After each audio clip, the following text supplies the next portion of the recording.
Sportsvibe are here today with European, Commonwealth gold medalist, world silver medalist, Fran Halsall. Now, Fran, the last time we spoke with you, you were all glammed up in a nice little black dress.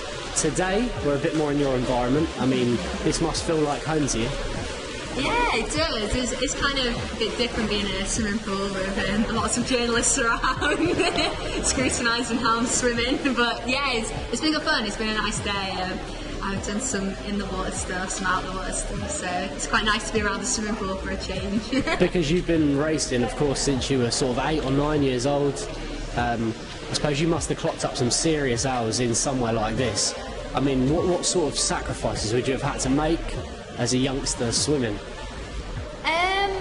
It's kind of the hardest part is when you're in high school and you're a teenager and you want to go out with your friends and you have to get up for training the next morning. So it's kind of, I found that was kind of difficult, but you kind of got to get a balance between doing the fun stuff with your friends and doing the training, because at 16 you kind of have a bit of leeway to be able to do that, whereas now everything's more professional, it's more like a job. But like when you're younger, I think the best advice I'd give to me if I was still 16 would be just then enjoy your swimming, but enjoy everything else as well, because you don't need to be in the pool for 40 hours a week when you're 16. You gotta have fun and enjoy it. Can you remember where you spent your 18th birthday? I can actually. Yeah. I was in the MEN Arena swimming at the World Short Course Championships, which is actually quite good fun because I got 3 cakes.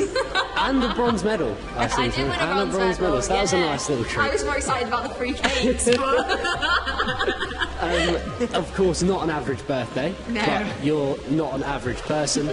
Just looking at obviously some of your achievements, Commonwealth and Euro golds, like we mentioned, world silver, countless national records. The most successful Brit in a single major championships. I mean, it must be have been a thrilling ride so far. It's been fun. It has been fun. I've enjoyed it and I've learned a lot from it, which was kind of the main thing for me these last few years, because my main aim is an Olympic gold medal. That's what I've dreamed about since I was 8 years old and I started swimming. So it's kind of just been getting the job done. Until then, I've been wading through it all, like learning different things and taking things from each meet I've been to, and I don't think I'll actually fully appreciate it until it's all over and I've finished swimming. So I don't really kind of see it as I've achieved much at the moment. And I suppose the journey has just begun. I mean, you're still only 21 years old.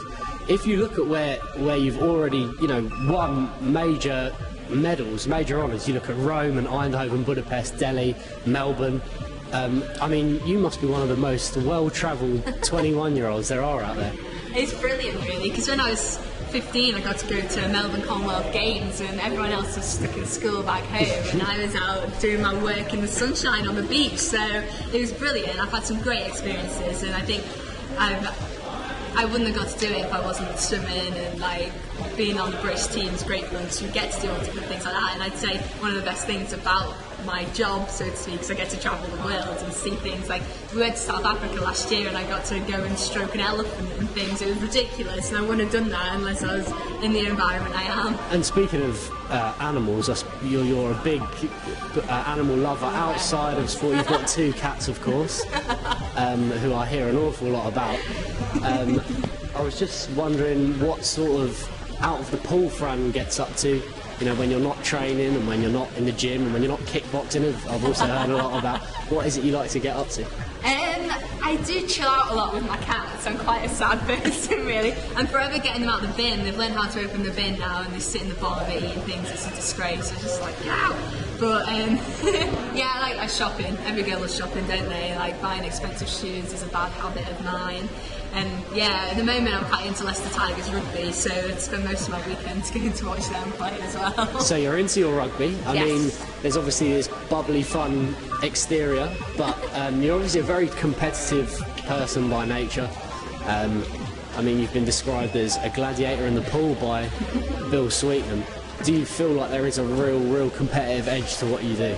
Yeah, I think so. I think it's one of my best and worst traits at the same time, being competitive, because I am ridiculously competitive. Anything I do, I want to be the best at, and if I'm not, I won't do it again. For instance, anything in particular? Tennis. I played tennis once and I was awful at it, so I've never played tennis. So you quit? Yeah. Right, okay, but you stuck with the swimming and that's the main thing. Yeah, That's because I was winning the swimming, so I had to keep going with something I was good at. That seems to be one of obviously your main attributes, your toughness. You've been obviously, like I mentioned, been described as a gladiator in the pool. You're a bit of an animal in the kickboxing, I've heard, as well. You can get really, really physical, more physical than the guys a lot of the time. And obviously there's the illness to mention in Delhi last year, which you managed to come through the other side. I mean, what did you take from that experience? Was it as much a mental battle as a physical battle? It was, definitely, and I think because I am a very competitive person, I wanted to win every race and didn't, and I swim to race, and if I could race and not train, I'd love to do that, and that would be like my ideal situation. But it just showed me that you can't always race fast. Different things happen that you can't control that make it really hard for you to enjoy racing and racing fast. So I've got to enjoy every day. I've got to enjoy getting up in the morning and being surrounded by all these fabulous athletes that I am. I get to see loads of punky males in the swimming trunks every morning. You got to enjoy it. So yeah, the most thing I learned from Delhi and being ill is it can happen at any time. I could walk out to the Olympic final, fall over and break my arm, and that could happen. But as long as I've enjoyed the process of getting there, then it's just a swimming race at the end of the day, and that's kind of what I learned from Delhi, and I think that was a big step forward for me because I was all about the racing and just doing anything I can to race fast, but now I'm enjoying the process a lot more. And just finally, I mean, you mentioned perhaps falling over and breaking your arm at an Olympics. Obviously London 2012 just around the corner. What are your personal ambitions for that? Is it about medals? Is it about the number of events you can swim in? What are your personal aims? First of all, we've got to qualify, which is the hardest part. I think qualifying for Olympics, any athlete will say, is the toughest thing you ever go through. Last Olympic trials I didn't speak once the whole week because I was that worried and nervous about it. So that's the time when you can either achieve your dreams of going to Olympic Games or it all comes crashing down and you don't. So that's the main thing for me at the moment. I'm really focused on that, and then if all goes to plan and I do qualify, I want to win every race I swim in, and I say that every time I swim I want to get in and win the race, and that would be when I'm stood there behind the blocks, hopefully at the Olympics. I'll be wanting to win, and if I do or don't, I can only swim the best I can, but I'll be wanting to definitely.